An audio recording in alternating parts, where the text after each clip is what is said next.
পিঠের চোট কাটিয়ে মুম্বাই ইন্ডিয়ান্স দলে ফিরেছেন জাসপ্রীত বুমরা। রবিবার সকালে মুম্বাই ইন্ডিয়ান্স শিবিরে যোগ দেন তিনি। আইপিএল এর মৌসুমের বাকি অংশ খেলবেন 31 বছর বয়সী এই পেসার। ভারতীয় বোর্ডের সেন্টার অব এক্সিলেন্সের মেডিকেল টিমের কাছ থেকে সবুজ সংকেত পেয়েই দলে যোগ দিয়েছেন বুমরা।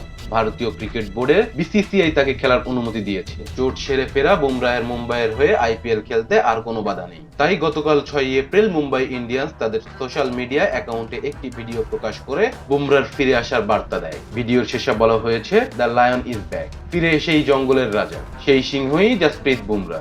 দলের সঙ্গে যোগ দিলেও সোমবার রয়্যাল চ্যালেঞ্জার্স বেঙ্গালুরুর বিপক্ষে খেলার সম্ভাবনা নেই বুমরার।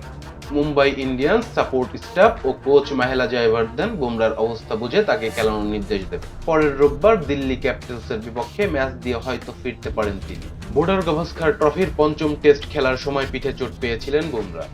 খেলতে পারেননি ইংল্যান্ডের বিরুদ্ধে ওয়ানডে সিরিজ এবং চ্যাম্পিয়ন্স ট্রফি। আইপিএল এর শুরুর ম্যাচগুলোতেও দর্শক হয়ে থাকতে হয় তাকে। অবশ্যই এখন তিনি মাঠে ফেরার কাছাকাছি। Rezwan Islam, B sports. Please subscribe our channel to get more information about Cricket World.